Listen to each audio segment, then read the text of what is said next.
unverified presence. Signal corrupted.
Have you ever looked at the moon and felt like it was looking back at you? Not just watching, but revealing. Because what if the moon isn't just a rock in the sky? What if it's a lens that reflects everything inside you? Your emotions, your thoughts, your energy.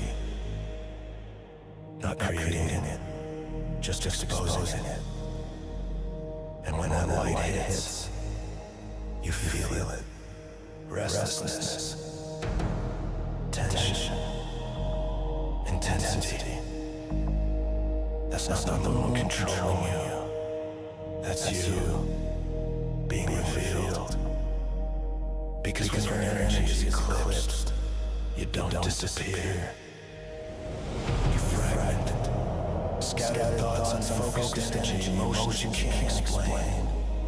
That's the eclipse. Not outside, inside. But then the full moon rises, and everything hidden comes to the surface, amplified. Louder, heavier, harder to ignore. And most people react. They lash out. They lose control. They get pulled by the wave. But emotional intelligence, there's something different. It observes. It doesn't run. It doesn't react. It sees. Because the moment you see it, you can control it. So you center yourself, you breathe, you slow down, you come back to you. Because your energy was never out there.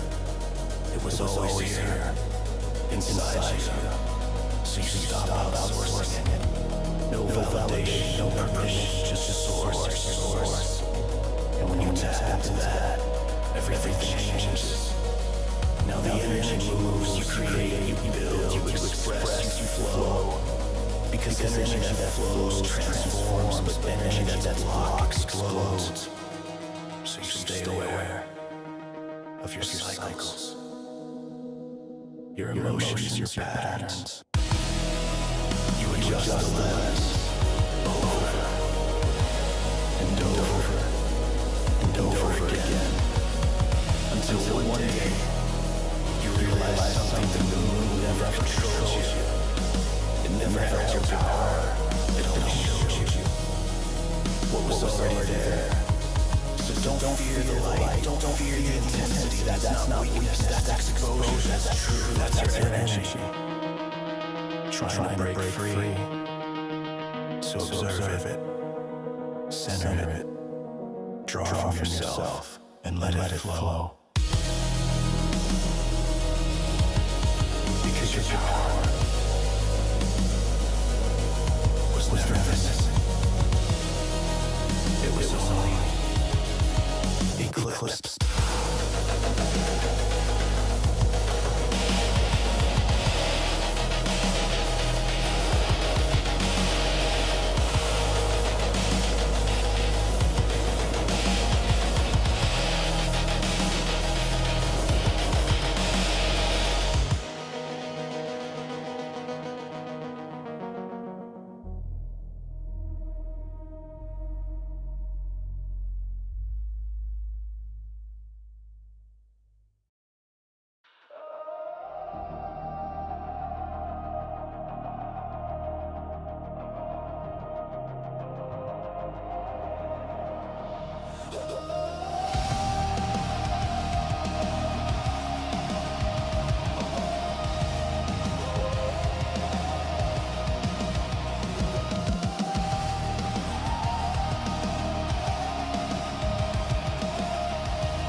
close, it's close. I've seen it feast. It whispers lies, it feeds on fear. But I stand strong, the path is clear. The shadows crawl, the wing may fall. Deception spreads to choke us all. I won't be fooled, I won't comply. I raise my voice, I will not die. Rise from the ashes, break every chain. Truth is our weapon, fury flame. The world may tremble, the night may scream, but we are stronger than what we've seen. I'm beating the bass.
I was so well prepared, right up to where I forgot to turn on the microphone, forgot to plug it in. Nice to see you, Yap. Nice to see you, James. Nice to see everybody in. And as I was saying, welcome to a bonus deprogram. We have our regular deprograms on Sunday and on Wednesday. And when we exceed the $100 donation level, we throw in a bonus deprogram. This is it. And we appreciate all of you that are giving your donations, your tips.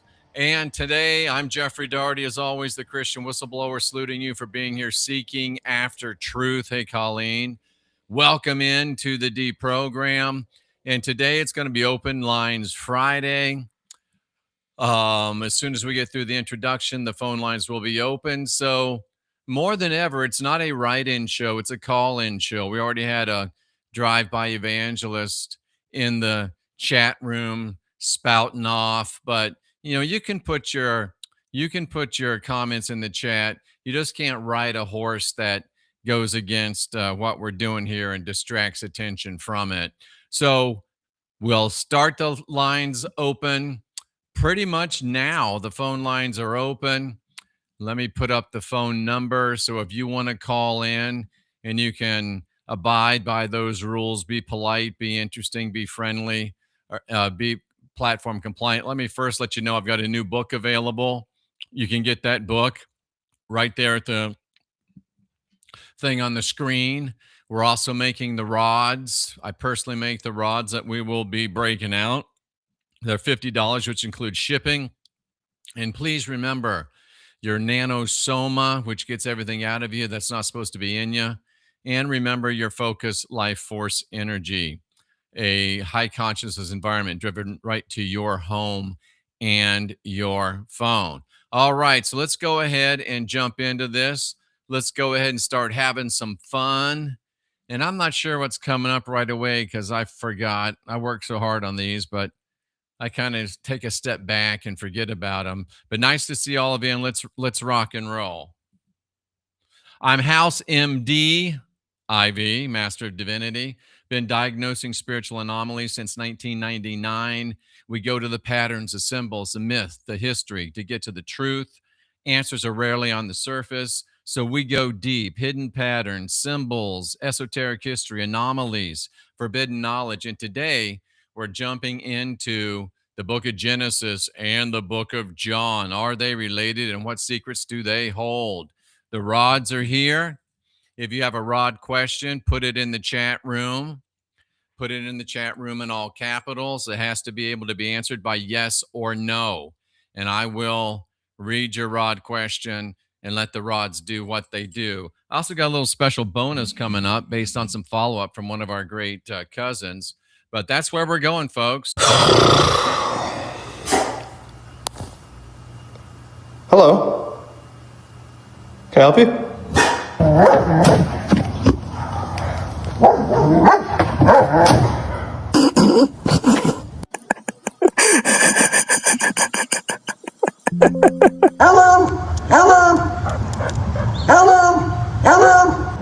They out here ganging up on the mailman. Bro can't even get out of his car, bro. They hold his ass.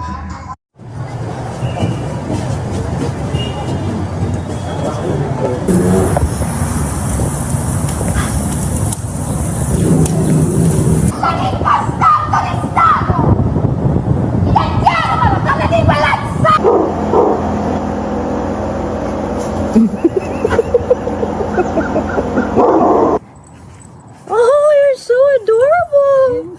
Hi. Hold still. Very simple, very easy to use, and anybody can do it. What are you doing in my house? Did you get it? Yeah. Milo.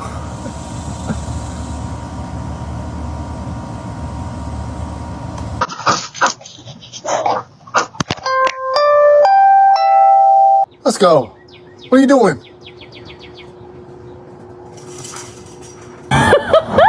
Hello. One. Hi, baby.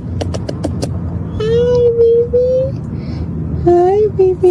Hey.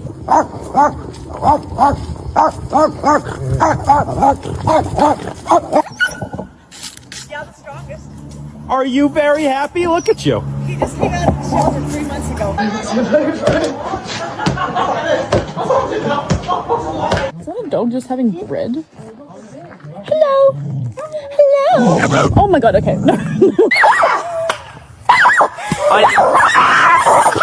On the grass. Hey.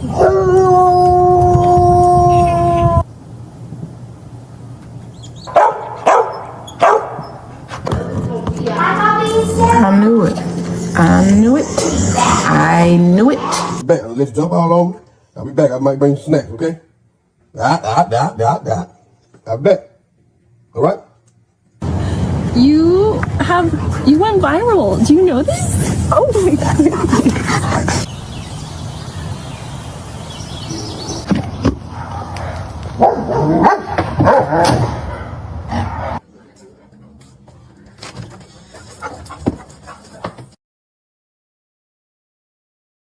Well, the bottom line is that dogs are crazy, but they're fun, they're interesting, and they're so freaking awesome. A5, I've tried to be nice to you, I've tried to be polite to you. Either pick up the phone number's right on the lines, or feel free to zip your pie hole, or I'll just ban you. Don't be a troll. Don't be a troll. It's very, very easy. Just be nice. Just be a decent human being. Can I whip it out and pee on the side of the road in Arkansas? So I've got court in Lower Arkansas, and I got to get rid of some of this coffee. There's no bathrooms between where I'm at and where I'm going. Can I just pull over and pee? This is a great question. But is it illegal? Well, in Arkansas, we've got to look at 2 statutes to see if that's illegal. Number 1, indecent exposure. Number 2, disorderly conduct.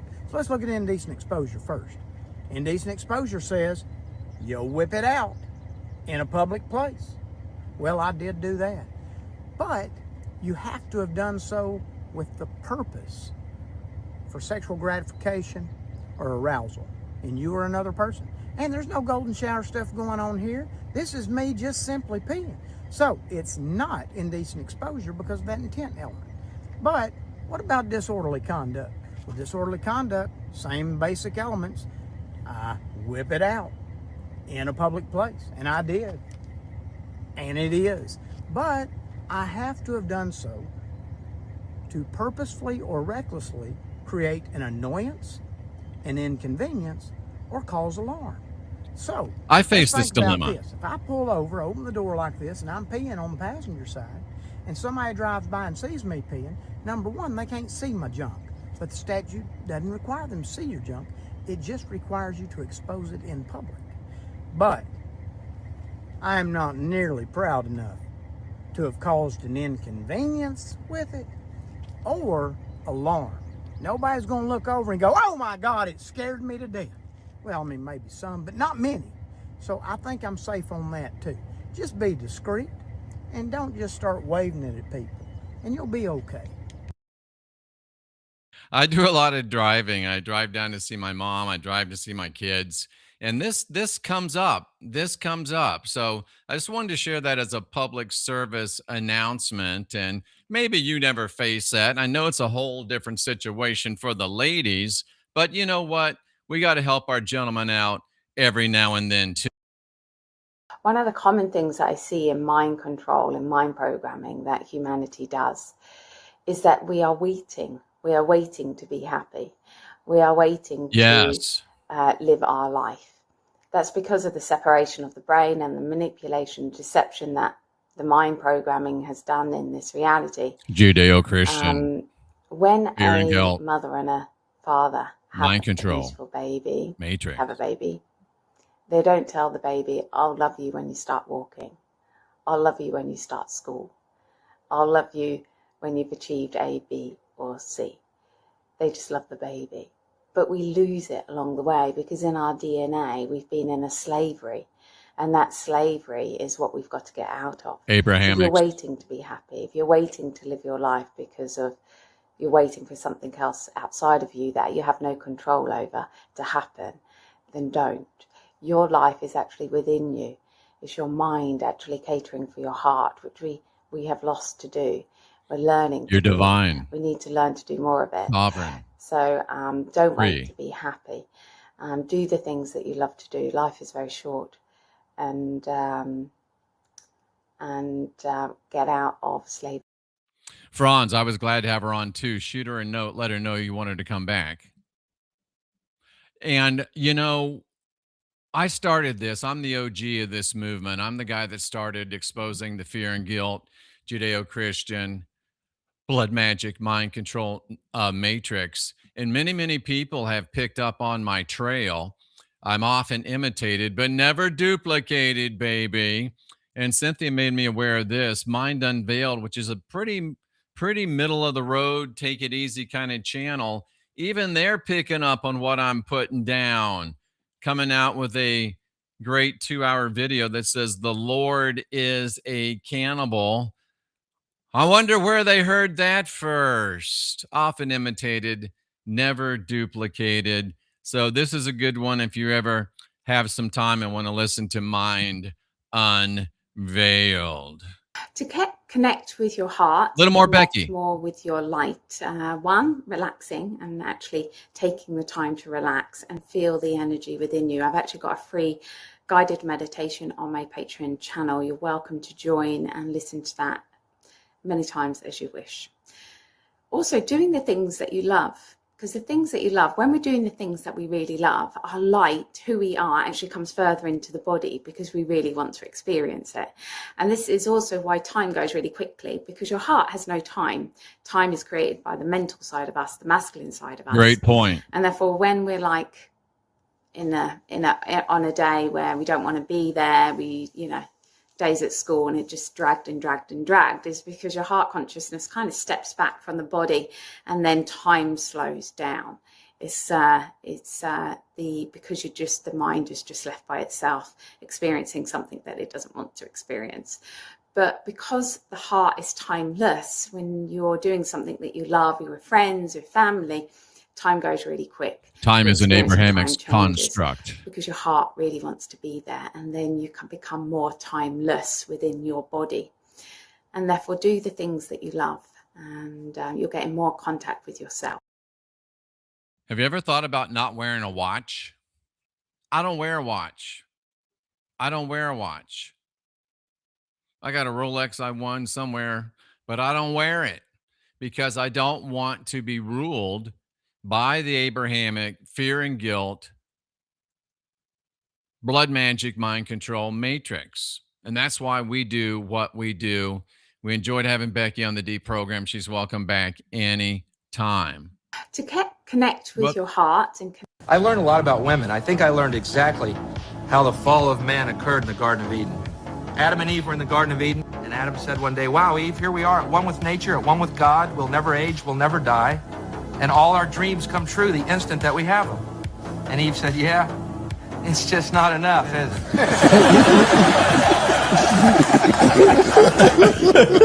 No, that's not funny. I was just waiting for more. No, that was kind of his point. Oh. That's kind of what he was saying.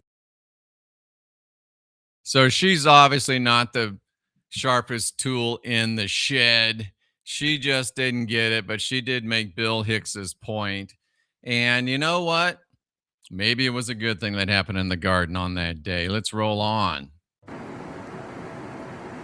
You're not saying the shape affects us, right? That's exactly what I'm saying. Have you ever wondered why everything around you is a cube? Prisons, schools, offices, homes, all square, all boxed in. Ever ask why? Because cubes trap energy. Ancient civilizations knew this. That's why their temples, their homes, never square. Their roofs pointed to the sky, allowing energy to flow. They understood something we've been made to forget. If you could astral project into a prison, you'd see it, feel it. The energy, stagnant, suffocated, unable to escape. That's the point. Control, containment, compression. Now look around you. Look at your walls, your city skyline, a grid of squares, a world of boxes. Do you think that's by accident? It does seem sketchy. See? The ancients built for the mind. They understood that your environment shapes your thinking. You surround people with beauty, with complexity, with wonder, and they think bigger, dream bigger. But if you surround them with lifeless boxes, you limit them. You keep them small. It's almost like they planned it that way. I've always wanted to live in a yurt. One of these days, I'm just going to build one and do it. Not one of them tent yurts, but, you know, them super cool yurts. I think I'm going to do it. I mean, what is going on in some of these hieroglyphics? What does that look like? Pretty terrifying. It gets better. Yeah, up there. That definitely looks like a freaking cargo helicopter. What else you got for us? Oh, No big deal. Just flying cars, submarines, more helicopters. Unfreaking believable. There you go. What does that look like? Just carved into a rock. We got bicycles. We got computers. Oh my God. Dude's over here checking his email in like the 800s. Y'all like the video. Let me know what you think in the comments. Check this out. Interesting stuff, isn't it?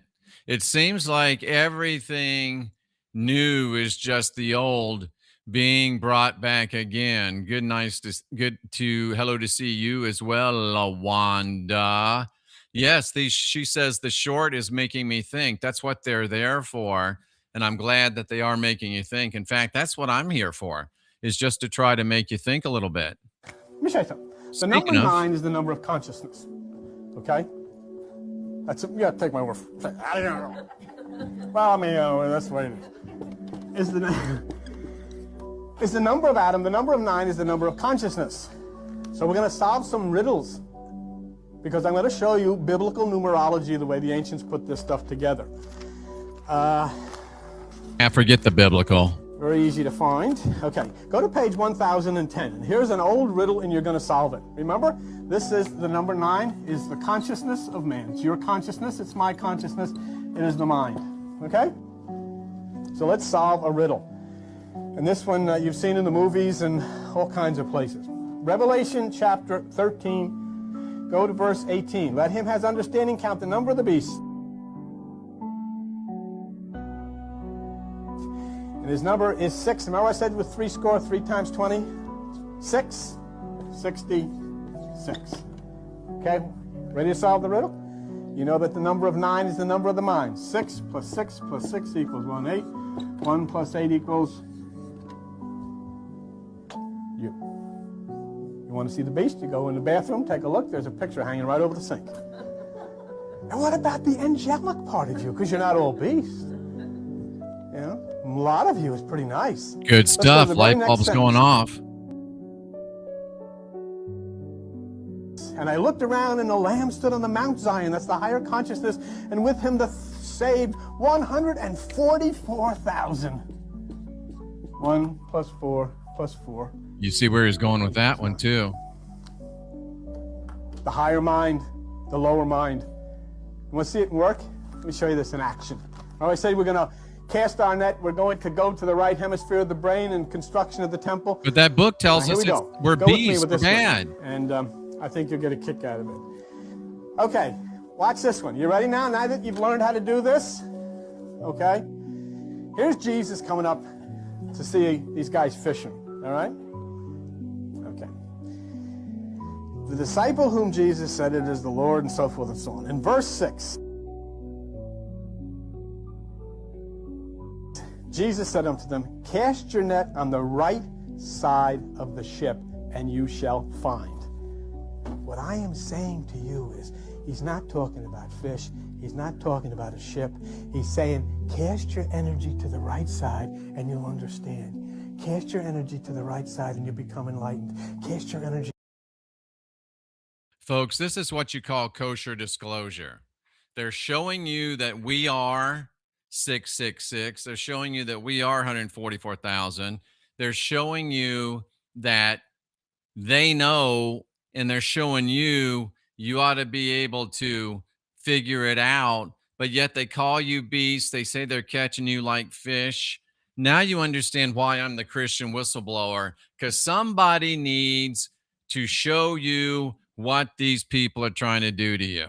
Do you know the lore of Mount Shasta? No. The lost civilization of Lemuria claims that there's a mythical continent escaped before the civilization sank in the Great Flood. Whoa. They built a vast underground city beneath Mount Shasta. Whoa. Called Telos. Whoa. The inhabitants are said to be highly advanced spiritually and technologically, 6 to 7 feet tall, possessing psychic abilities. Some believers claim that they've encountered them hiking these trails. Oh my word. Mount Shasta acts as a portal between dimensions mentions seeing glowing figures, unusual dreams after visiting. It goes back to the Count of Saint-Germain. Yes, sir. It was in 1930. There was this man decided to go for a hike up Mount Shasta. This mysterious figure walks up to him, tells him, "My name is Saint-Germain." Oh boy. Proceeds to give him water and then sits him down for like hours. Wow. And teaches him this like weird, spooky stuff. And so he goes back and he writes this book. And this movement is called the I Am movement, which gave birth to the New Age movement. Very opposed to Christianity kind of stuff. Basically, you're professing to be like God. It talks about America's purpose. It's our goal to usher in America into the golden age. I don't know if you caught this at all, but that's Trump's whole thing.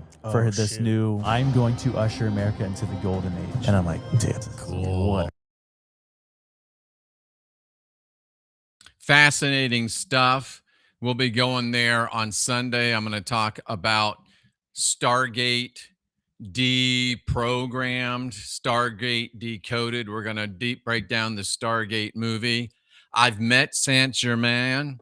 I've had a conversation with him. He showed me great spiritual and esoteric knowledge. So I was picking up what they're putting down. I kind of like that jacket too. I'm in the walls of Congress. Last I'm one. exposed to the entire world, the amount of Israeli flags that are flown within an American government building. I'm not supposed to be doing this, so I need you to make this go mega, mega viral. Mainstream media won't cover this, so you know I will. My first attempt, my mic completely got tampered with, but there is the first one right there. And now here we are with Randy Fine standing with Israel. Got New York standing with Israel. You got Michigan standing with Israel. By the way, for reference, this is just one hallway of one floor out of hundreds of representatives. It's just flag after flag after sign after sign. New Jersey. New Jersey also stands with Israel. There's another one right there. This one's actually outside of the House Values Action Team, so that's what their values are, standing with Israel. Here's another one right here from Florida, standing with Israel.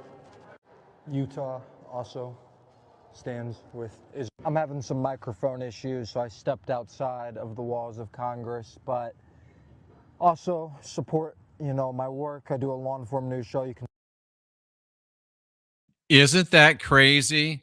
In the United States of America, I heard that places about the militaries beginning to merge. It didn't sound like it rang true, so I didn't really go deep into it. But if they try to merge the militaries of the United States and Israel, will you people believe me then? Will you people believe me then? Probably not. Probably not. But hey, what are you going to do? I can only do what I can do. I can only do what I can do, and I have to leave the rest of it up to you. But I got a great text. Actually, it was a message on the channel from Randall Hilburn, and Randall sent me this great message. And Randall was talking about the tarot, a follow-up on one of the deprograms that we did. And Randall said there's a book called A History of Europe and the Tarot. And he's also talking a little bit about reincarnation.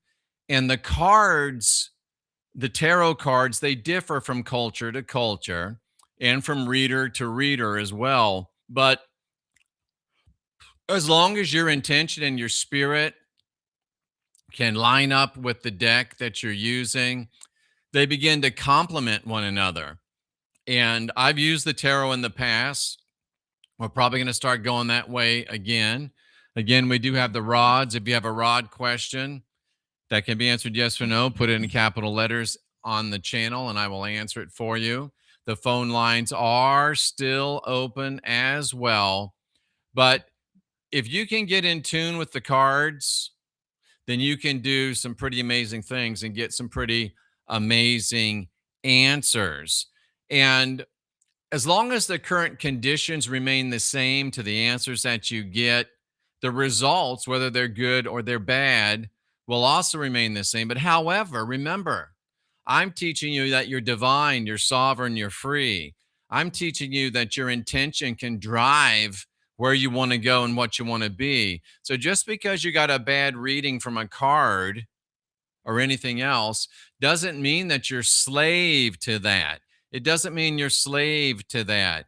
Franz, I don't know if it's just tradition, but I like the Rider Waite. That's the one that mainly um gets with me. So let me try to catch this phone call. Let me catch this phone call. Hey, hold on 1 second. Let me share the screen because I'm sharing a different screen right now. So, all right. Thanks for calling in. You're live. What's on your mind, Mr. Jim? Well, the video they showed about the impressions of the helicopters and planes and stuff thousands of years ago. Yes. And they definitely, in a lot of different temples I've seen in different parts of Asia, they claim that the bicycle did not become developed until a little earlier in the 1800s. But yet they have thousands to 2,000 of years of these bicycles all over them. So it's just the way they play people. We developed it. We didn't develop it. They had already been developed. And like you say, the things we see, it's already been done. So why do you think they do that, Jim? They don't want you to know the power they have. And it backfires on itself. What they're trying to do now, make it all backfire, destroy everything. Then what people got remaining, they know, but after a couple of generations, they forget about it. And then it becomes, it's not important anymore. And then they start redeveloping because people hold on to those ideas. Some do, to develop later as people are capable of making them again. But I was going to talk about the Bible because I had a discussion with a lady today, a lady I trained, who's your personal training, and she's very Christian, and she's, in her mid-50s, and she's opened up a center and trying to have, gather people to teach them about God and stuff, and one thing and another. And she was really excited because things I could say about God. And it's the thing that always gets people in the Bible that really, I hate to do it to them, but I tell them, if you're going to talk about God to me, do it without the Bible. Yes. They go, what do you mean? I said, talk to me about God without the Bible. They go, well, if you look at this verse and this, I said, no. Talk to me about God without that book or any book. I want to hear God talk through you to me. And they're kind of like, I don't know how to do that. I said, that's the problem. You don't know how because you're not connected the right way. I said, me? And because the lady asked me, she goes, well, with the Bible, we could talk about it. She wants to see if I'll do a podcast with her. And I said, I really don't want to do that. She goes, I would love for you to. And I told her, well, I'm not going to talk about through the Bible. I'm not saying against it. I just don't talk through it.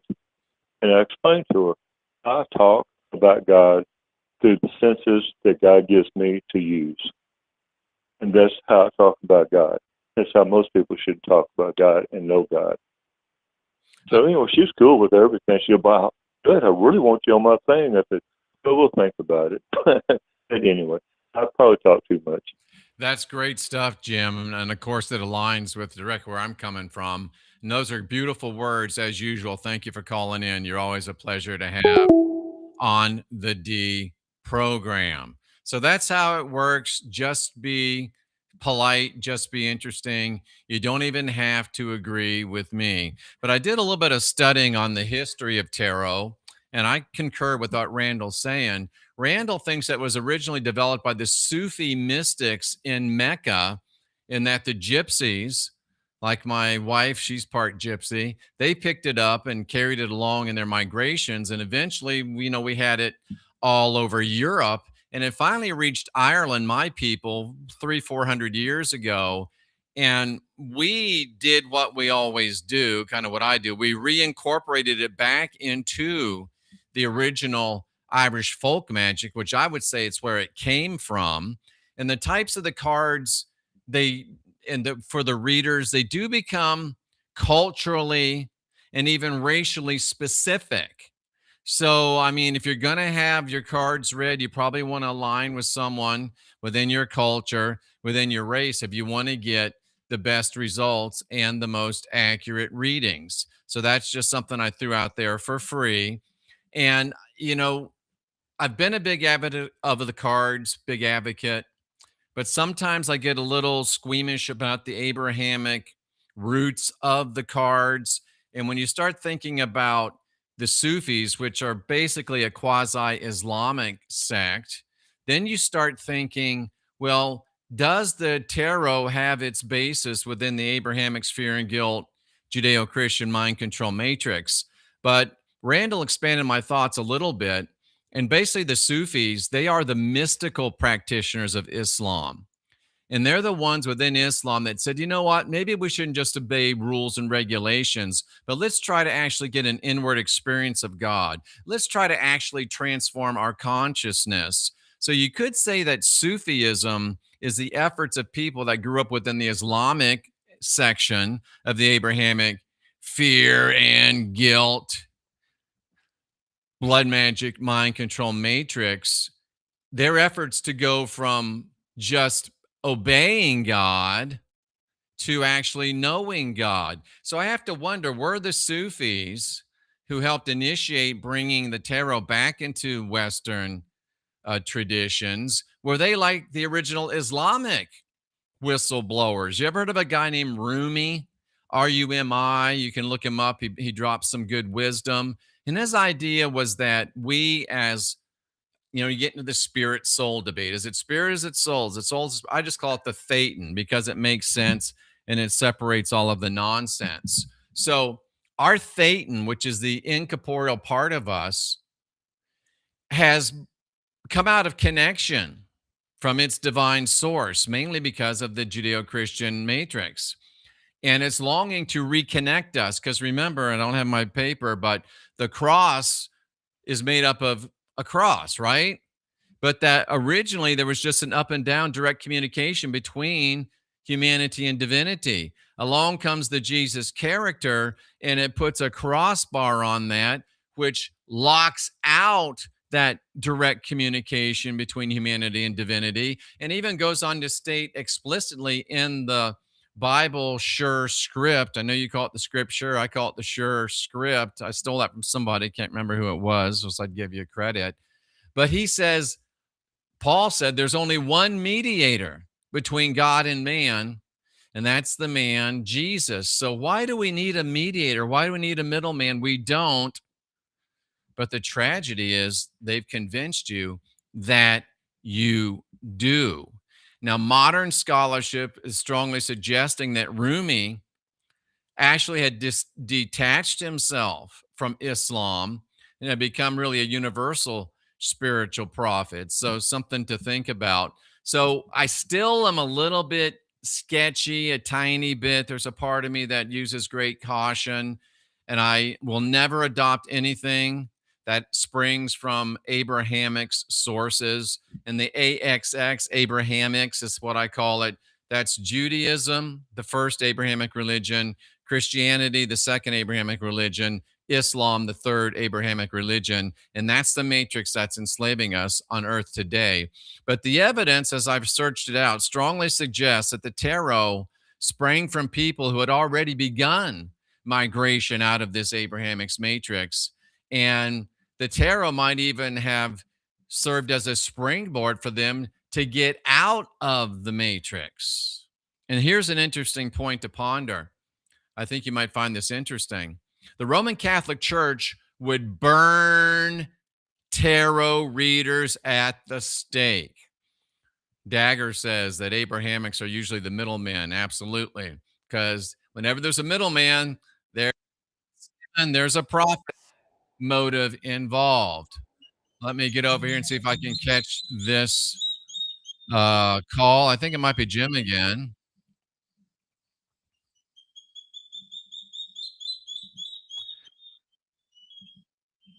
Hold on one second. Let me share the screen. Is this you again, Jim? All right, all right. All right, Jim, you're live. What else do you want to drop on us? All right. Sorry to have to bother you again, but, I've read cards ever since I was a young teenager. And there's did so not many know different that. ways. Oh, yeah. With cards, numerology, you name it, I was in it, But, and I actually worked in a psychic fair on the weekends for a long time. And I didn't do it for me to do it for other people. I did it basically to watch other people read and how they read. Interesting. And I watched that they're just following patterns, and I'm going like, that's not what it's really about. I agree. And then people started coming to me, and that's when I just started into it. And then all of a sudden, all these other readers wanted to come to me, and different people started to come up to me, and I'm like, why are y'all coming to me? I really don't want y'all to come to me. I'm studying, But the thing was, there were so many different ways of laying cards, and everybody finds a system. They try to follow their system. I did not have a system because I combined my knowledge of astrology with numerology, and I didn't have to do any kind of weird lays of cards.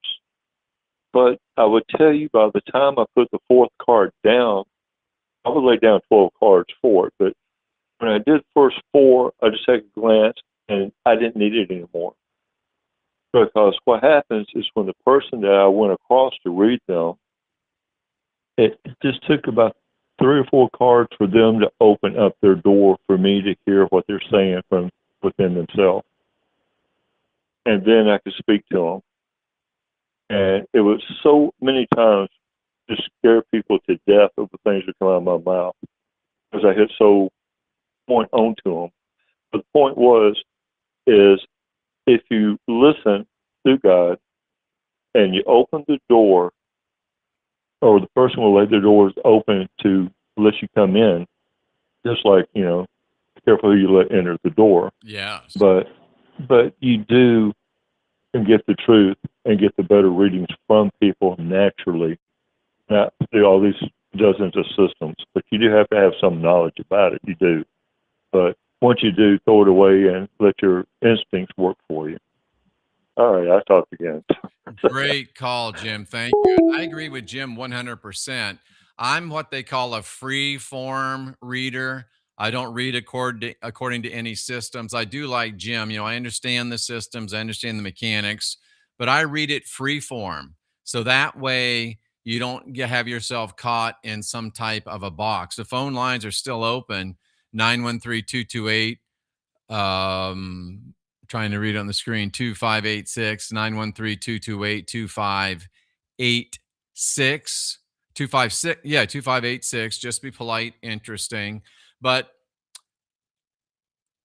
the Catholic Church went out of their way to kill people, torture and kill people that were card readers, called them demonic instruments of the devil. Why?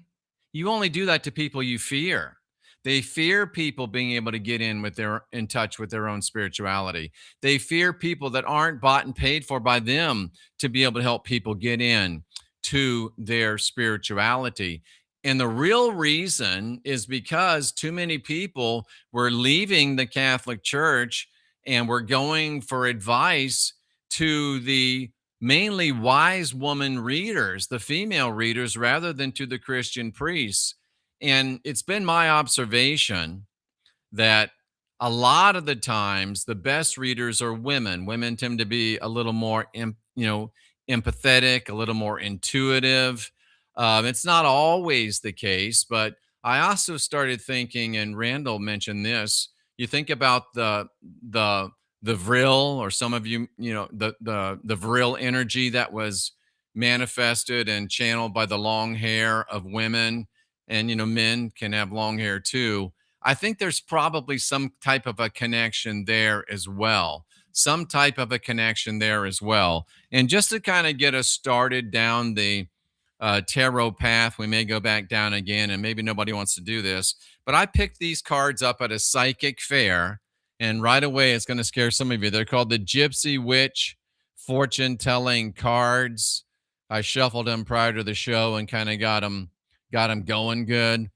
And if you want, you can put in the chat in capital letters, please pull a card for me, and I will pull a card for you, and I'll read it out. I'll pull a card for you, and I'll read it out.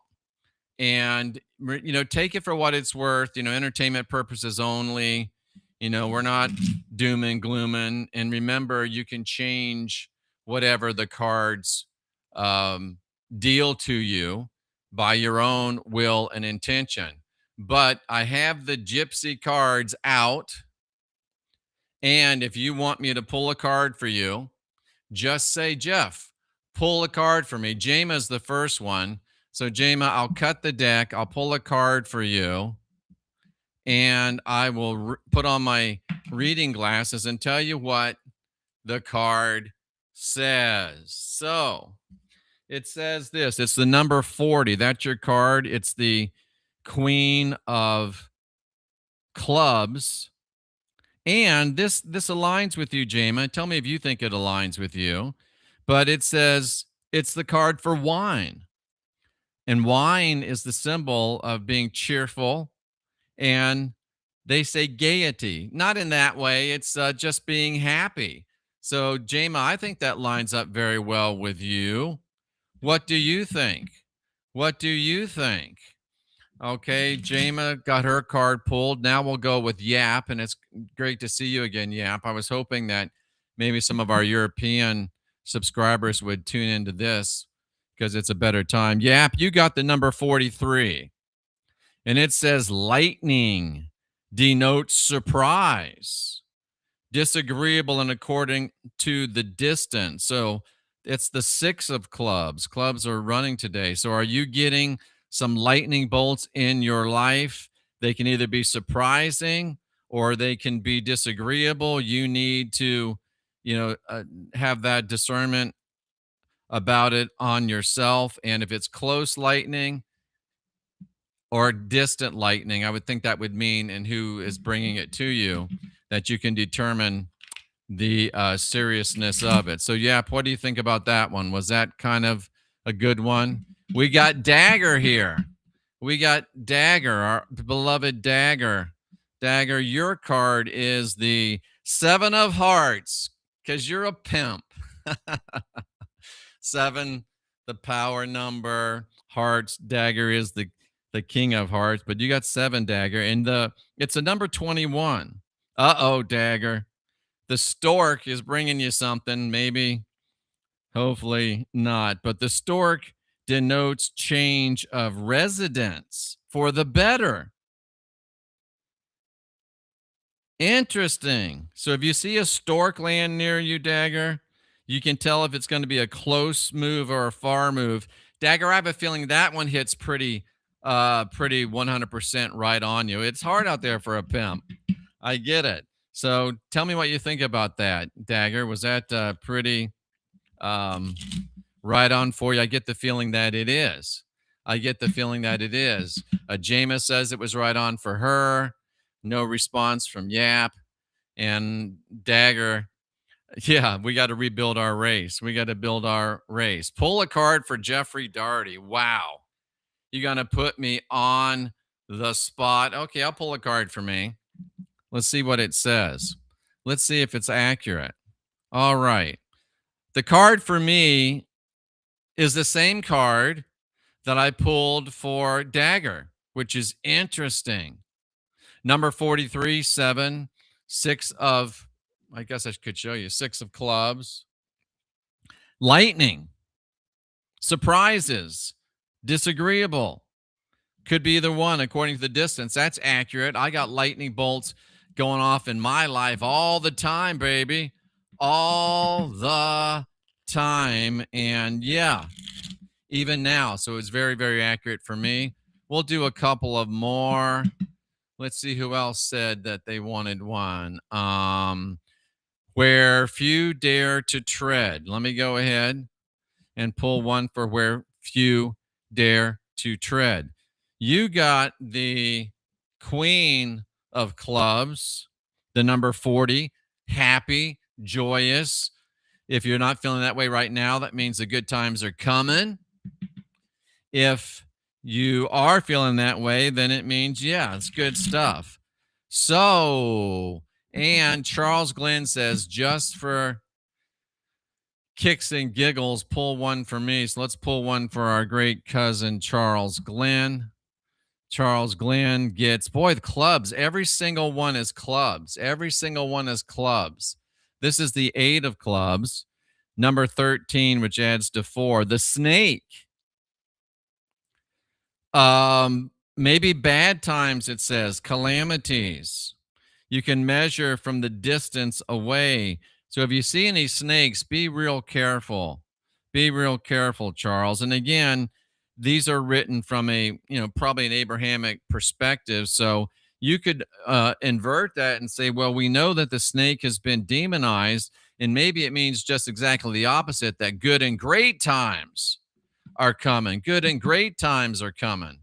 I didn't want to make this the whole show, the whole deprogram, but we got some people asking. Let me get Marnie. Marnie always wants to know, and Marnie's been a great help to me. So Marnie gets the first non-clubs. I guess Dagger got this same card. This is really, really crazy to me. Marnie, I know her as a very loving person. I've met Marnie. Change of residence, Marnie. We've exchanged some emails, so I know this is on your mind sooner or later, according to the distance from which a bird or a stork would come and visit you. So, wow, that's a really good one, too. That's a really good one. A really good one. And you can use, to Jama's point in the chat, you can use regular playing cards to read. Remember, I used to use those Star Trek cards to read? I got to find those again. You can do it. You can do it. Spaz says, hey. Spaz says, hey, pull one for me. 7 of Hearts. There's a common theme here. We got some happy, joyous people in here, and we got some people that are moving, going to be on the move. People are going to be on the move. So be watching. Be watching. Oh, how about this? Marnie says, do these cards work? Are these cards accurate? Marnie's leaving for Ireland on Sunday. I pull a card for her, totally random. It says you're going to have a change of residence. Marnie's leaving for Ireland on Sunday. Marnie, I'm sad that you're going, but I know that it's something you've wanted to do. I hope that you enjoy your time with your daughter, and I hope that you can keep safe over there. There's some unrest, but we really appreciate you, and please do stay in touch as you go to Ireland, and we wish you all the very best there. So, wow, pretty interesting stuff. We're going to stop with the cards for now. I'm going to put the cards away. I'll probably leave them out because maybe later in the deprogram, somebody will say, pull a card for me. But anyway, you know what I'm going to do? I'm going to pull a card for Cynthia. Well, she didn't ask, so I shouldn't do that. Okay, AU, one last one. This is it. This is it. AU says, I got to put the right glasses back on. Crazy, huh? Okay, AU's card, Ace of Diamonds, number 9. The birds signify dire misfortune and fierce enemies when near. If a bird is far away, it is going to avert this energy. So again, this is, an entertainment purposes only. So just be mindful, and you can use your intention. If you see birds, real close to you, then just focus your energy, and turn that around. If you see birds away from you, you can understand that your problems are still far off, which is a good place to have them. So great. Let's go ahead and jump into what we were here to talk about today. I mean, it's already been an hour and 12 minutes. I like the idea of keeping one standard time frame. It doesn't necessarily have to be daylight savings. But let's talk about this idea of the book of Genesis and the book of John having a connection and maybe having a kosher disclosure connection that they're finally allowing us to see if we look. So Genesis 1, of course, first words in the Bible, says, in the beginning, God created the heaven and the earth. The earth was without form and void, and darkness was upon the face of the deep, and the Spirit of God moved upon the face of the waters. Most people read that. Most people read that and read that, in a Christian context for obvious reasons. But there's so much packed into that verse.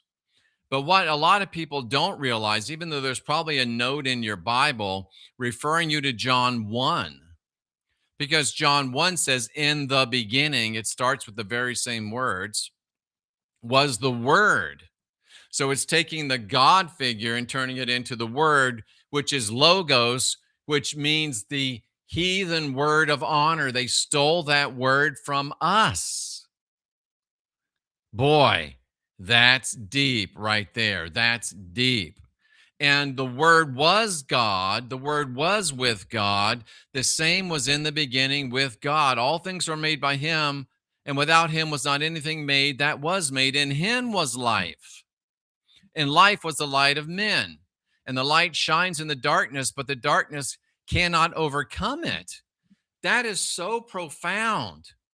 In the beginning, God. They want you to think it's the Abrahamic God. You go to John, that's Genesis 1. You go to John 1, and now you've got in the beginning was the Word. So they have taken the Word, they've taken the word God and turned it into the Word. The logos is the word in Greek. And that word logos, they stole from our heathen lore. We invented that word, and it means the good, honorable word of the pre-Christian heathen people. And in amazing kosher disclosure, John 1 goes on to tell you that that word was with the gods. Literally translated, that word, that great heathen honor code and system was with the gods. And the word actually was the gods. We are at our best when we stand true to our word. We get honored by our ancestors and our gods when we stand true to our word, and we don't get honored by them when we stand in opposition to our word. So here they are in the first verses of the book of John in the New Testament. Are they saying that in the beginning really was the heathen honor code? And that heathen honor code is the purest expression to humanity of divinity, and that it actually really is God. It's just another way to control us. The same was in the beginning with God. Wow.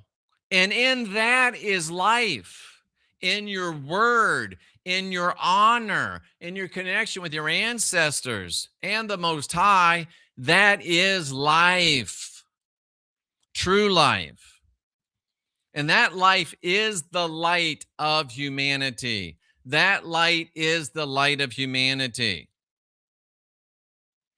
And the darkness of the Abrahamic fear and guilt, blood magic, mind control matrix is trying to defeat us. They've been trying for 1,000 years, but they have not been able to overcome us. And they will not be able to overcome us.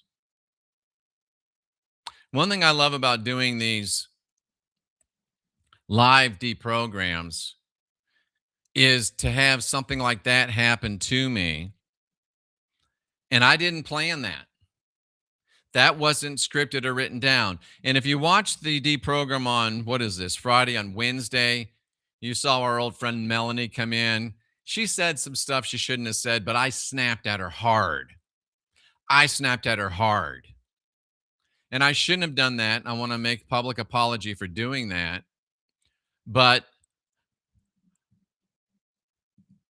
she did cause me to pause and think. So even when you're getting verbally assaulted, there's still a chance for you to pause and think. And I never should have snapped at her. I apologize for that. And at the end, she actually gave me some things to think about. But let's get back into this again. Genesis 1 says, in the beginning. There's nothing before the beginning as far as our human mind and memory knows, right? There's nothing more than the beginning. Nothing more than the beginning.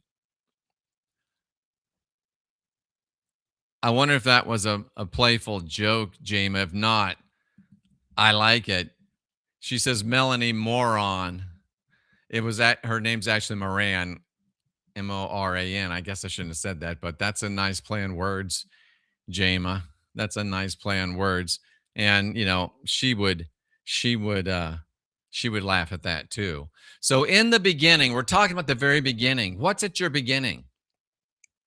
Is your beginning you, your word, your honor, your people's honor, your ancestors' honor, or is it exported to another foreign God and another foreign people? So in the beginning, God, and I make this point a lot of times, but just count with me. In the beginning, God. So 4 words into the Bible, you Christians are in a train wreck. Because that word God, if you look it up in your concordance, you will see that word is Elohim. And you will see that word means gods, goddesses, male and female, plural, more than one. So 4 words into your Bible that you swear up and down says there's only one God. And unless you get saved by him, you're going to burn forever in the lake of fire. Yeah, Alethea, it's really awesome when that happens. Thank you so much for noticing. So 4 words into the book, the whole basis of the Bible God being the only God, it's gone. It's over. So the Bible's really saying that in the beginning, gods, goddesses, male and female, plural, more than one, they created the heavens and the earth as we know them. And when you know this, the rest of this verse makes a lot of sense. Because if, and this is more kosher disclosure, live realization. The next part of the verse says, and the earth was without form and void, darkness upon the face of the deep. Can I ask you a question? What kind of a real God would create something toe up from the flow up? What kind of a God would create something that was chopped, broke, busted, disgusted? Well, the Bible God, because he's a Temu God. You know, you get cheap knockoff stuff from Temu. Although I've done pretty good in Temu. He's a Temu God. He's a chopped God. He's broke, busted, disgusted. He's a fake God. So that's exactly what you'd expect from a world that was made by a Temu God like the God of the Bible. Just in case you didn't get it, I just called the Temu God the God of the Bible. I called the God of the Bible a Temu God. A godling, really. So even though he wants us to believe that he's the only God, he has to tell us in the first verse of his book, 4 words in, he has to tell us, which aligns to the Sabbath, which is interesting. 4 words in, he tells us, I'm lying. I tell you I'm the only God. Is that why Jesus is the Lion of the tribe of Judah? Because he's always lying? Woo! I'm on fire today. The Lion of the tribe of Judah because he's always lying. And sometimes he's called the Lamb of God because he's on the lamb. He's hidden out. We don't know where he is. He says he's coming back, but ain't never been back. The hits just keep on coming. So if the real gods and goddesses, male and female, plural more than one, created the heaven and the earth, then you wouldn't expect it to be without form and void. You wouldn't expect to be dark and murky, toe up from the flow up, chopped. Well, if you wanted to be amazed, get into your concordance and find out that word was, where it says the earth was without form and void. That word was, everywhere else it's used in the entirety of the Old Testament, the word means became. Became. It became without form and void. So what does that imply? That implies that it originally wasn't without form and void. It was perfect. It was beautiful. It was inhabited. But now something happened where it went from perfect and it became without form and void. That's what the word was mean, became without form and void. Let's go old school here. I'm going to look at Bible Hub, and I'm going to show you this rabbit trail of Revelation, because you won't believe me if I just tell you that it means this. Nor should you. So I'm going to show you this. I'm going to show you this. And I'm going to let you see this. And I think I'll go full screen on it just for a minute so you can see what I'm doing. We want to study Genesis 1:1. This is Bible Hub. It's an online interlinear. That's easy because we're right there. So we'll just hit King James Version because everybody's familiar with that. You get in the beginning was the word, blah, blah, blah. But you see how these are hyperlinks. So we want to look at the word, we want to look at how the word was created by the gods, then it became without form and void. Well, then it gets a little bit deeper. So how can I do this? Let's just type in without form and void. I don't know if it's going to pull the verse I want it to pull. This one we'll look at Jeremiah 4:23. But what I was hoping it would pull, and you got to kind of know this, but now you'll know how to find it.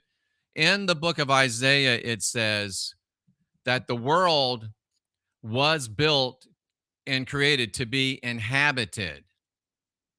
There it is, Isaiah 54:3. Watch this.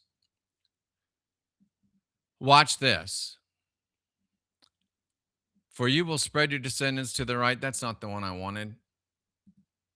That's not the one I wanted. The world was built to be, was not in vain. Not in vain, built to be inhabited. There it is, Isaiah 45:18. Watch this.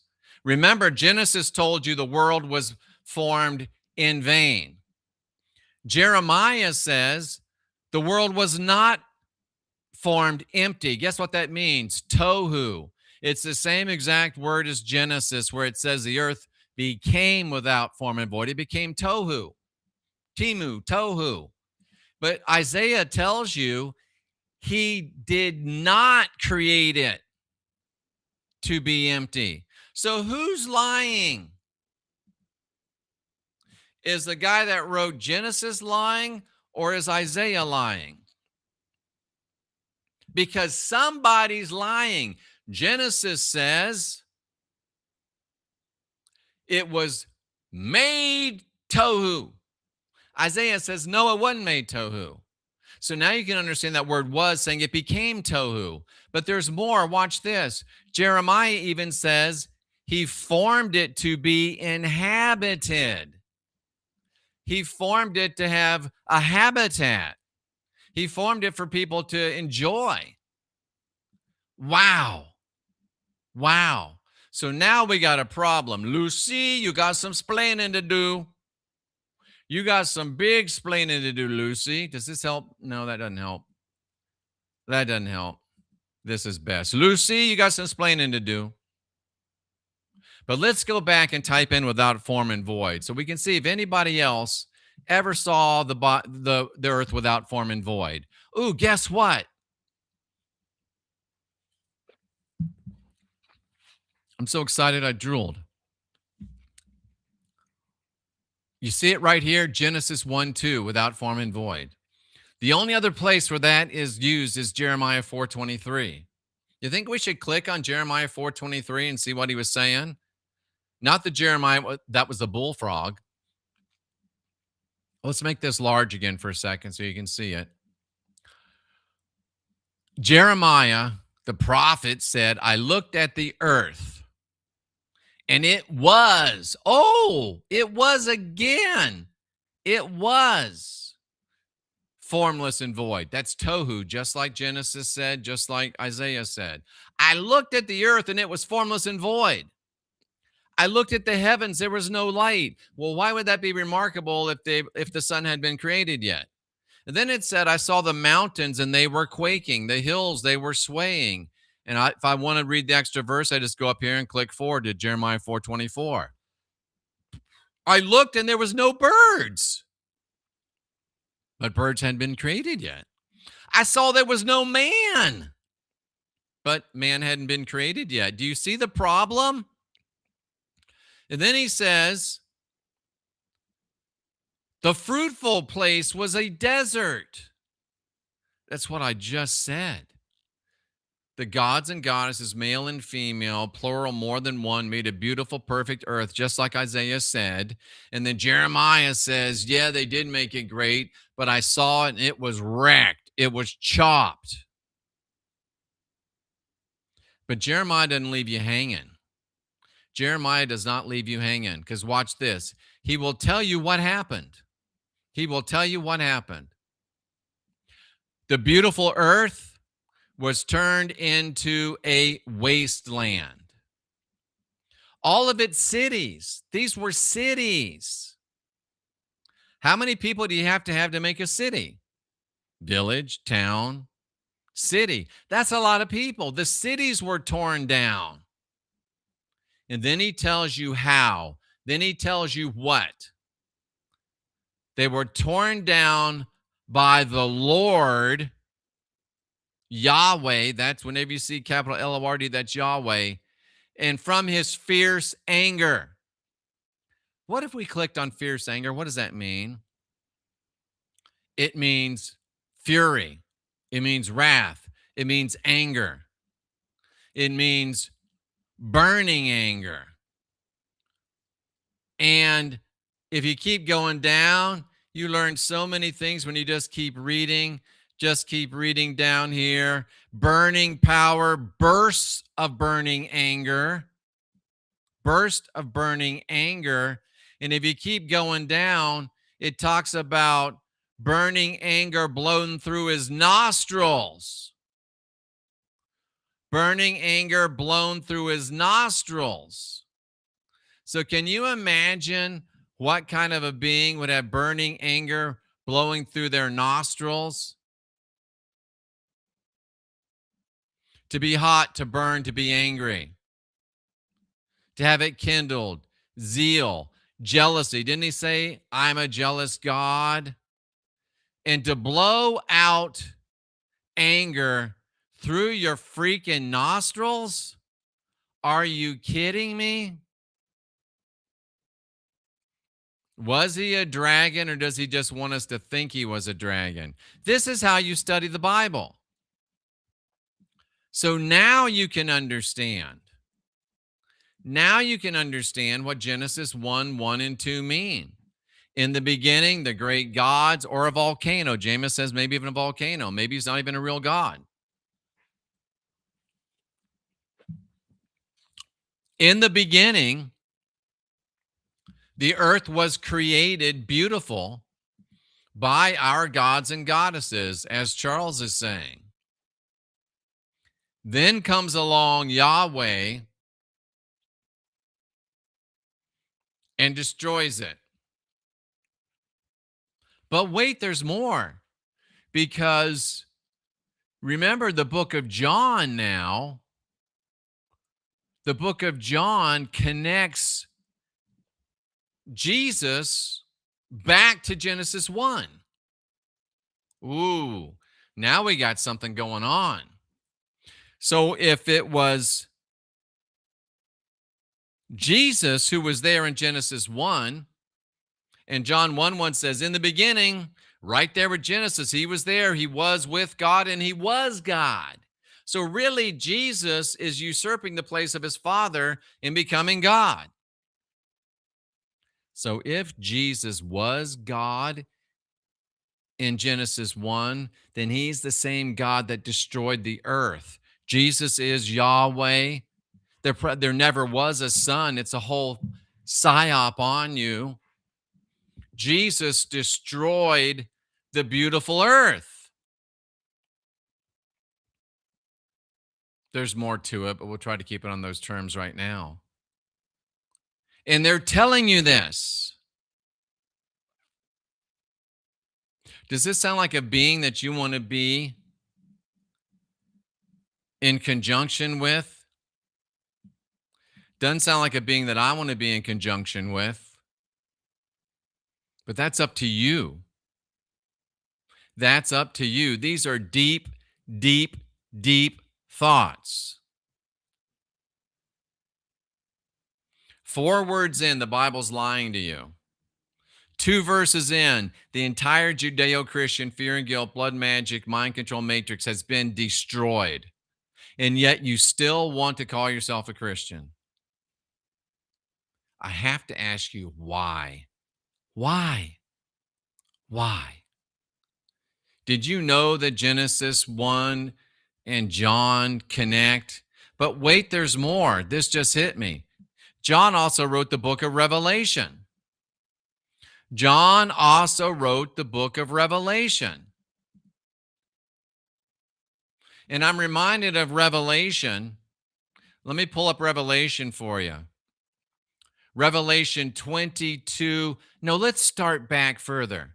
Let's start at Revelation 5, verses 6. I want to pull this up for you. Revelation 5, 6. The 5th chapter, the 6th verse, which is an 11, which is very interesting. You got to learn to see their numbers. Revelation 5, and I want to go to verse number 6. I'm going to bring it up for you here in the interlinear. So you don't have to say, oh, interpretation, because it's not interpretation. It's just direct transliteration. So bringing Jesus back to Genesis and then bringing Jesus over here to John authoring that Genesis 1 version and bringing it down here to where John also wrote Revelation. So here's Revelation 5, 6. And I saw in the midst of the throne. Do you know what that means? In the very middle of the throne. What's in the very middle of the throne? Oh, the word is the meta. Ooh, that should ring some bells. What is in the very middle of a throne? The seat that the king sits on. So what did they see in the middle of the throne? They saw a lamb. So the lamb, Jesus himself, was sitting on the throne, not the Father. You remember they tell you, oh, he was at the right hand? Not anymore. Come Revelation. He's large and in charge. He's already bumped off Yahweh. Yahweh's probably dead, gone, destroyed. And now the Jesus egregore rules. And I want you to notice something else, that he was also in the midst of the elders. What's elders mean? Elders, presbyters, Sanhedrinists. And there's also a book about these elders that wrote. Wow, do you see what happens? Do you see what happens? Do you see what happens when you actually read the Bible? Oh, but wait, there's more. Wait, there's more. I'm going to show you this real quick too, because this is powerful stuff. Let's go to Revelation 22:13. Let me get back here and share it. Let's go to Revelation 22:13. I'm not at 22:13, but all I have to do is this, right? I'm on Revelation. All I have to do is go to the drop down, Revelation 22, and then I can go to verse number 13. And I don't have to be, well, I'm in that Greek stuff, Jeff. I don't want to see that. Oh, just go back and hit King James Version then. But now it kicked me out to the wrong place. I want 22:13, not 13:22. So we'll just come down to 13. Here's Jesus. Jesus says, I am the Alpha and the Omega, the beginning and the end, the first and the last. Jesus says, I'm the first, I'm the last. So the same lies that Yahweh told, I'm the only one. Now Jesus, that's why he's the Lion of the tribe of Judah, because he's always lying. Now he's saying, I'm the first and the last. He has done bumped off Yahweh. Yahweh's dead and gone, and now we just have the Jesus egregore. But wait, there's more. One more second. We also want to look at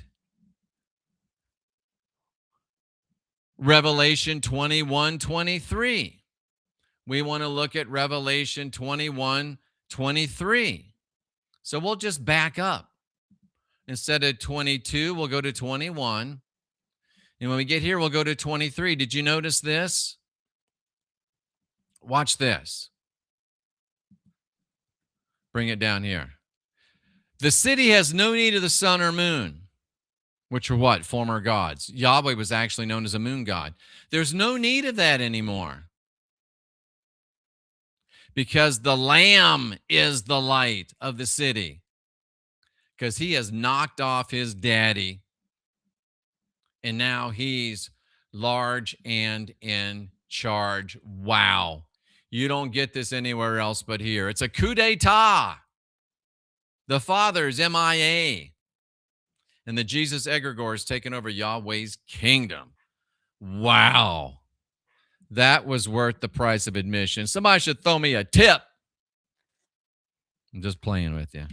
But wow, how about that? How about that? We got about half the crowd of a nighttime deprogram.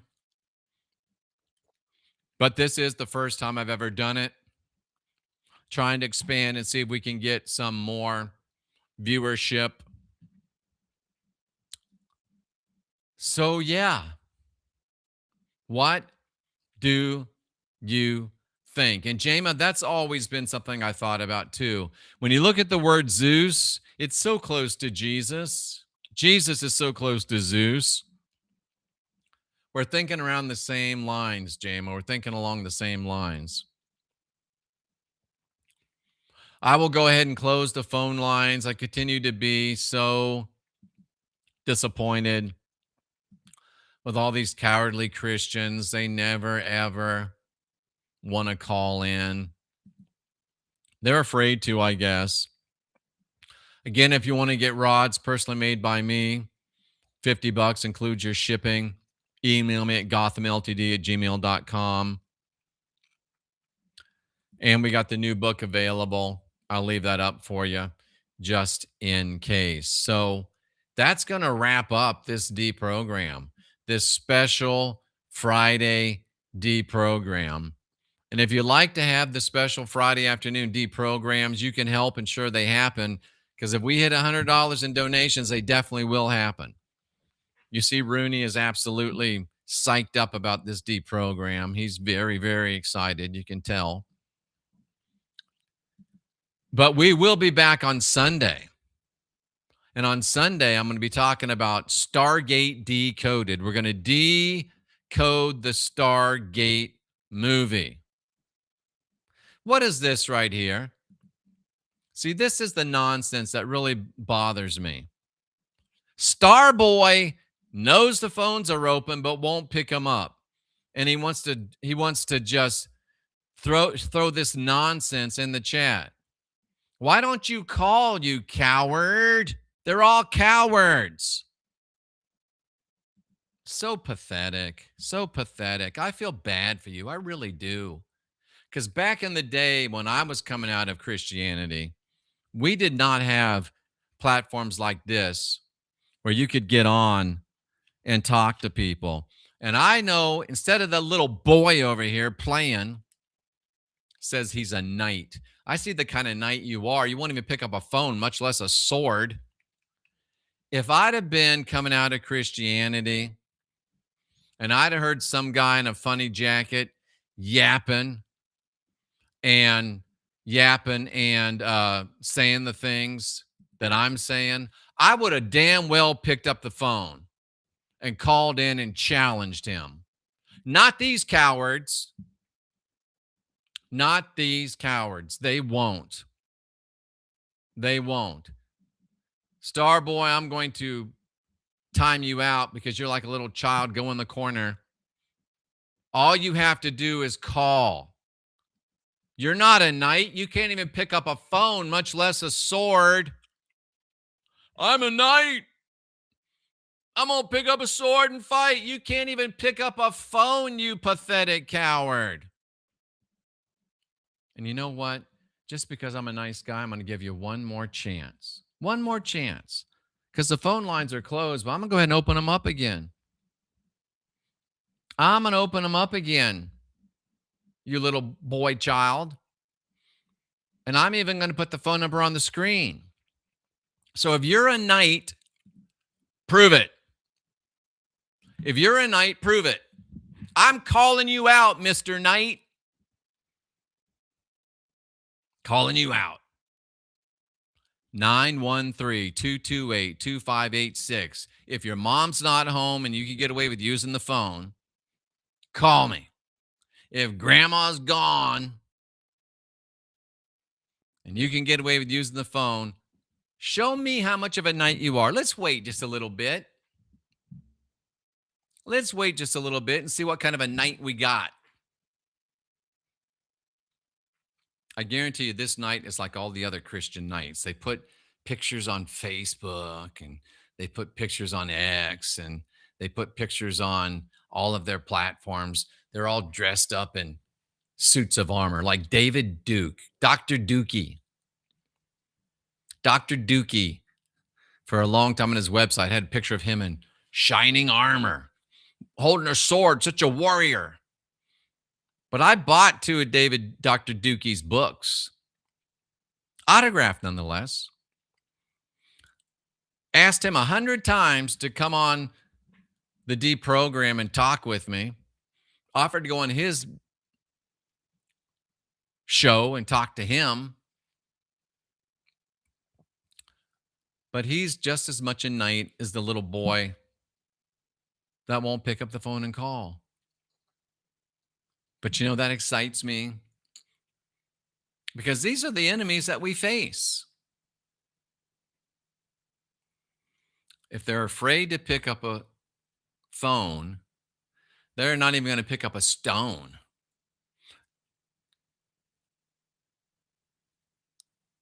We face a cowardly enemy. And if you have to face an enemy, the best enemy you can face is a cowardly one. Because they ain't going to do nothing. Because they got nothing. Anybody want me to pull a card for you while we wait on the knight that can't pick up a phone? If you want me to pull a card for you, I'll pull a card for you. Hey, Cynthia, I wanted to pull a card for you. A gypsy witch card. These are named for you. Do you want me to pull a card for you, Cynthia? I don't want to do it without your permission. I don't want to infringe upon you. But I'm going to shuffle them.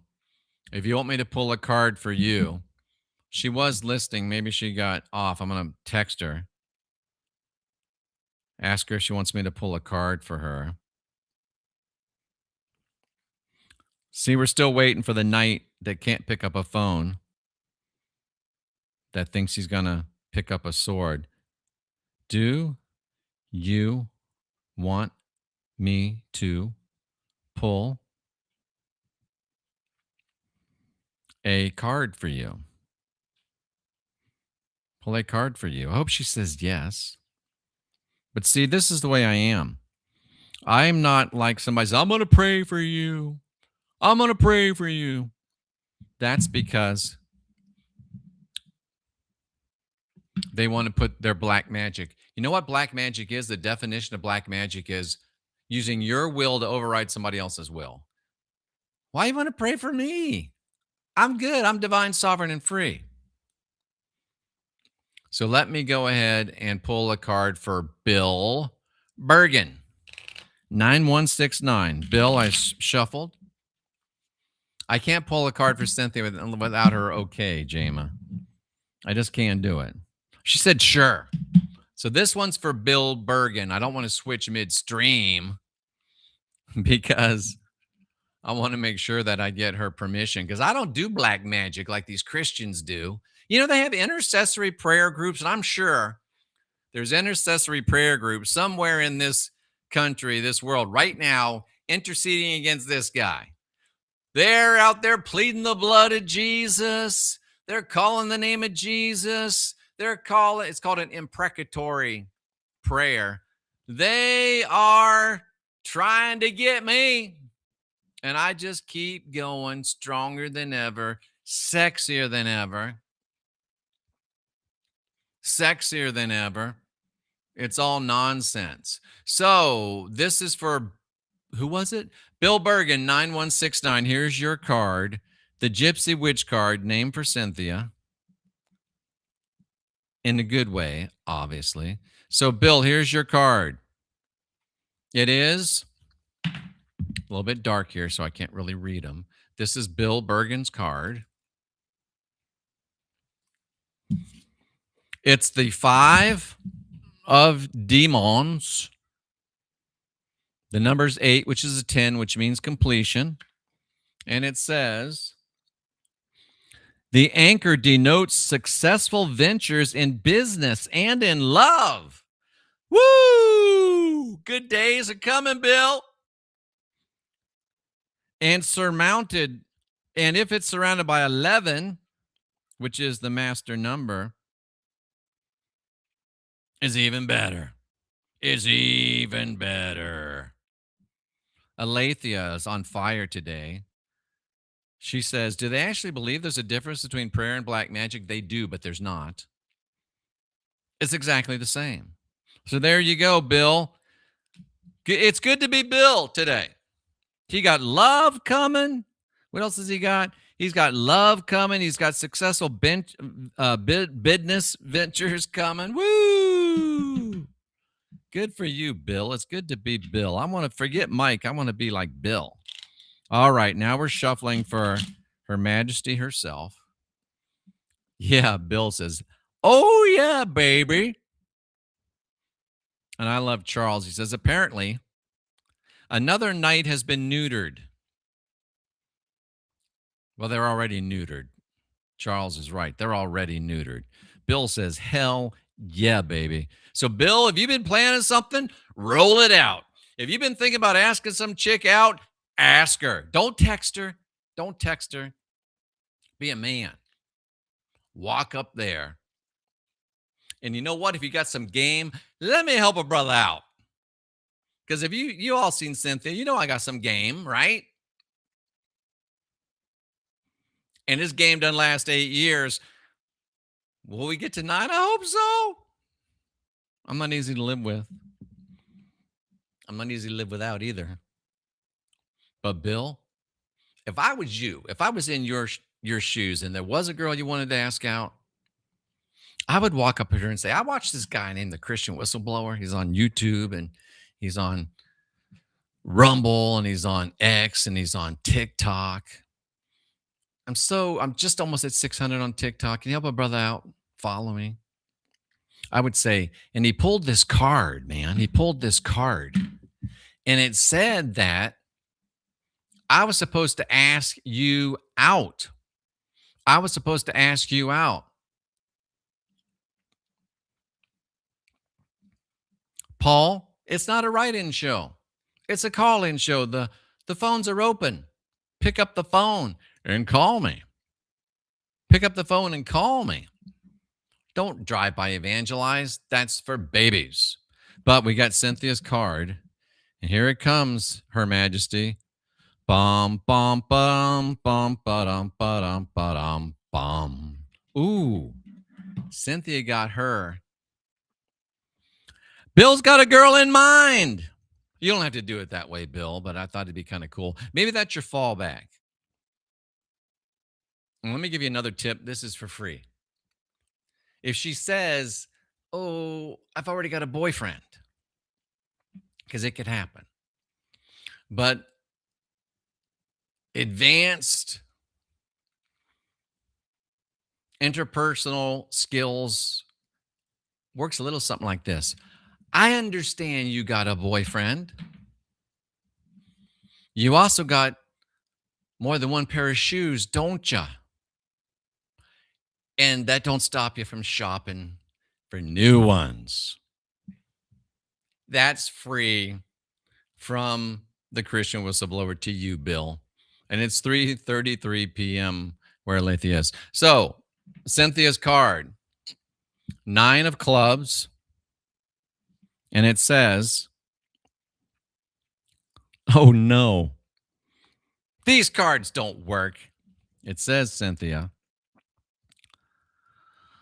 a new love might be very near, or you may be discovering false friends.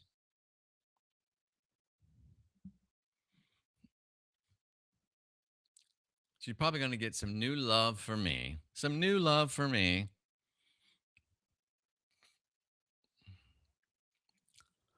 And we have been dealing with that ladder. So it's very, very interesting. It's very, very interesting. Bill likes that one. Yeah, Bill, it's good. It's really, really good. If nothing else, she laughs. And if she laughs, you're in. You're in. You're in. She's been looking for a puppy. She's been looking for a puppy. A new love. And she has been looking for a puppy. You're right. I get it. I get it. So freaking awesome. So freaking awesome. That's the gypsy. Oh, I'd love to get Kenneth Copeland on. He won't show up. I've actually preached at one of Kenneth's meetings back in the day. But that's been a long time. I never met him personally, but I did preach. She just said that she has a boy. Who cares if she has a boyfriend? That's true. Cynthia wouldn't do that. She'd be straight up front. But hey, how are you going to compete with this right here, huh? How are you going to compete with this right here? If it was up to me, Barry, we would already had that puppy. But I want it to be a German Shepherd, and I want it to be named Blondie. That's me. And I think it'd be a perfect time because Barkley could help train the new puppy. Alethea says, what if she flips her hair? I'm helping the brothers and sisters out. Brother, if she touches her hair, woo! You are in. Because when a woman touches her hair, that is a sign that she's not only liking you, but she's thinking about you in a chicka chicka bow wow kind of way. Let me help you out, Barry, or anybody else that's listening. If you're with a girl, you're trying to get her to go out with you.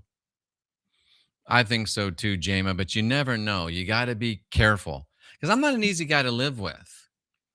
I don't ever do things intentionally to upset her, but I do things unintentionally to upset her. And it takes a lot to upset her. I wish there was somebody here to anoint because boom. Bill, that's not bad. If you can't think of anything else to say, oh, honey, you just got me speechless. Yeah, she's thinking about you in a biblical way. But here's advanced interpersonal relationships. If she laughs and she touches her hair, you got to have your game on, but just reach out and tuck her hair behind her ear. Then it's really on. And if she lets you tuck her hair behind her ear, she wants to kiss you. I'm just telling you. This is good advice, Barry. This is worth the price of admission, which is free.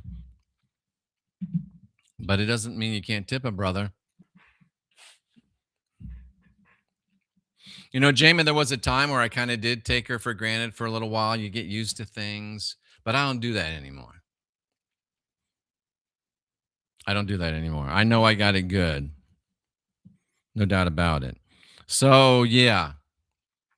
Anybody else want me to pull a card for you real quick before we get out of here? I'm having fun. Alethea says that's bold. And it just might work. But she's got to laugh first. She got to touch her own hair first. Don't just be reaching out to some girl and tucking her hair behind her ear. You'll get arrested for that. You'll get arrested for that. Should we do a show someday on advanced interpersonal relationships? You know, that would be a service to humanity because the girls everywhere, you see them on TikTok and you see them on Rumble, you see them on YouTube, you see them on X. They're complaining about bad men. And I told you the bad men is because we're about 50% of the men in America are Christian, and they're all trying to become part of the bride of Christ. Do you want a man that wants to be a bride? Come on now. But it would help the men, and it would help the women. So we might do that. We just might do that. Man says, if Charles Stanley himself, who knew how to preach, he wasn't a good preacher as Jimmy Swaggart, but he says, if Charles Stanley himself resurrected from the grave, I wouldn't become a Christian again. Uh-oh, Tan Hawk. Tan Hawk says, give me a card. All right, Tan Hawk, I'll give you anything you want. Tan Hawk is one of the most solid dudes I've ever met. And I haven't even met him. But we're going to meet in the future. And Tan Hawk, I think we got some stuff to do together sooner rather than later. Charles says thinks he's tuned in. Elder says, I can't find your tip program because I'm not monetized on anything. But you can just go to PayPal. I'll put my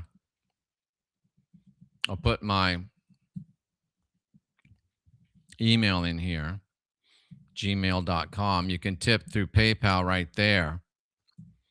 And if you got Cash App, I'm at Unindoctrinate on Cash App. All right. Enough of that. But let's pull Ryan Tan Hawk's card. Are you ready? Ooh, you got a good one. You got a good one. 6 of diamonds. And it says, ooh, get ready for a sudden shock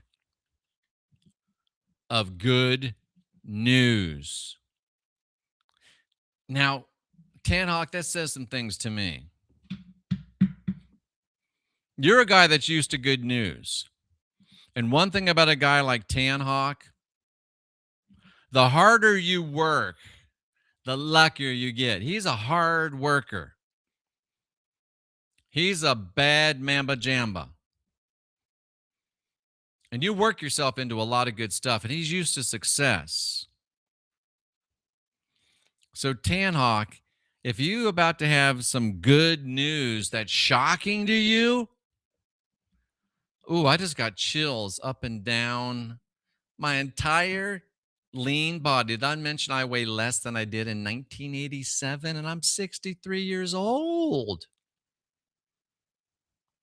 You're going to get such good news, my friend, that it's going to shock you. Boom. Yeah. You know, we're getting back in, you know, Melanie Moran, she put in the chat, Why don't you open the phone lines or something? Nobody wants to sit here and listen to you read shit. That's what she said. And I think I told her, if you don't like it, you can pack your ass right out of here. Shouldn't have said that. I've apologized. It was bad. But then I was thinking about it, and she's not wrong. And I shouldn't tell Melanie this, but she's kind of what inspired this open line. And I think we're going to continue this. The lines will be open the entire deprogram from now on.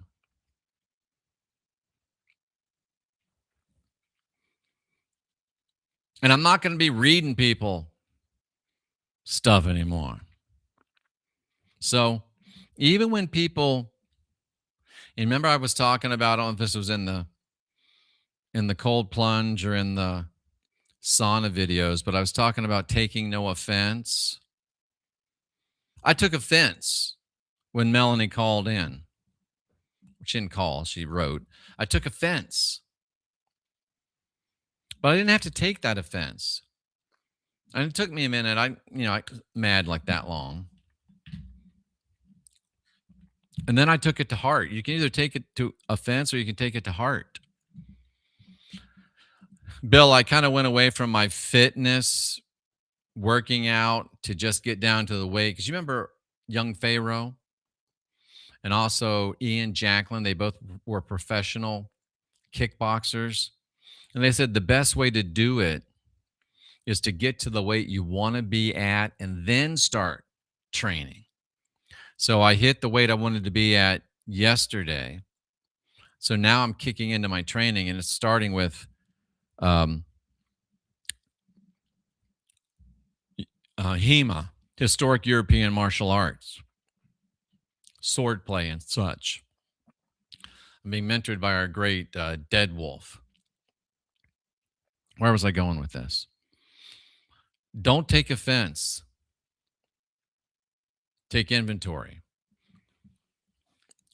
Because even if, Melanie is a jokester, yeah, she says some inappropriate stuff and dumb stuff, and half the time I block her. She's probably been blocked as many times as anybody over the course of our YouTube life here, which is going on 13 years or so. Smoochie's probably got her beat, maybe. But she probably didn't mean it offensive. I took it as offense. But next time you start taking offense, even if you take it, and most people will take an offense and they'll rock it like a baby and they'll pet it, and they want to share their offense with all of their friends and all of their families. People like this. Something bad happens to them, and you should see what they said to me. They said this, and they said that, and they said this other thing. And you think about it, and you think about it, and you think about it, and you think about it, and it doesn't hurt the person that sent the offense, because they might not even have meant it. They might have just been Moran. But offense is going to come. Even the Bible discloses to us through kosher disclosure, offense will come. Woe to the guy or girl that's bringing offense intentionally, because that's black magic, and it's going to end up badly for you. But offense is going to come, so we just have a choice. Are we going to take that offense? Are we going to fall into a victim mentality like even I, the Christian whistleblower, the best in the world at what I do? I fell into a victim mentality. She can't say that to me. I'm the Christian whistleblower. This is my damn deprogram. I took offense. Probably before it gets dark. I don't think anybody's listening to me anywhere where it's dark. Maybe over in Europe. Because we're coast to coast, border to border, and beyond up in here. It's not personal unless you make it personal. But you can make it personal for bad. Who is Melanie saying that to me? That bitch.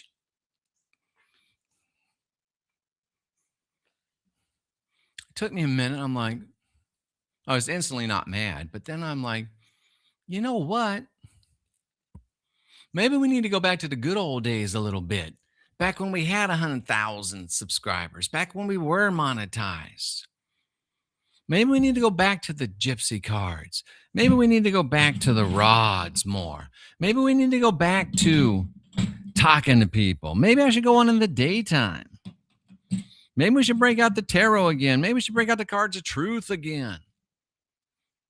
So offense is going to come. You can use it. You can take it for personal victim mentality, as Aletheia said. Or you can take personal inventory and say, well, maybe, is there a kernel of truth there? Usually there won't be. But in my case, there was. So there you go. I better just close this down or we'll be here all night. But I want you to note that the knight, he's a knight for Jesus. He said so. Here's a Jeffism, words to live by. Never fear the knight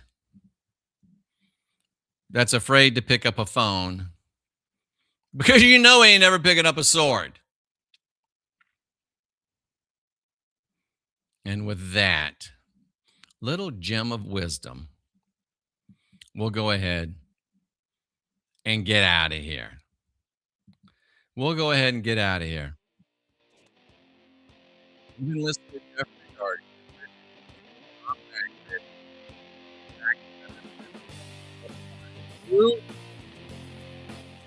Better every day with a Ric Flair. Woo! Rooney's still very excited back there. He's charged up about the program. Deprogram. He's right there. I can't figure out how to point at him.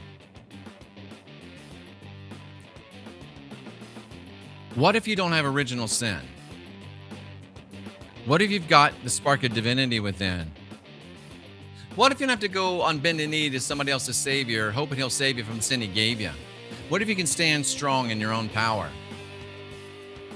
What if you're the part of the last generation of real humans, or maybe the last battalion of real humans, as Randall Hilburn said to me the other day in an email? This I know for sure. This world's going to be better than it's ever been, sooner than we can imagine, because we're finding out who we are. I salute you for being here, seeking after truth. I'll see you again Sunday for sure. Are you ready? Boom. Let's do this.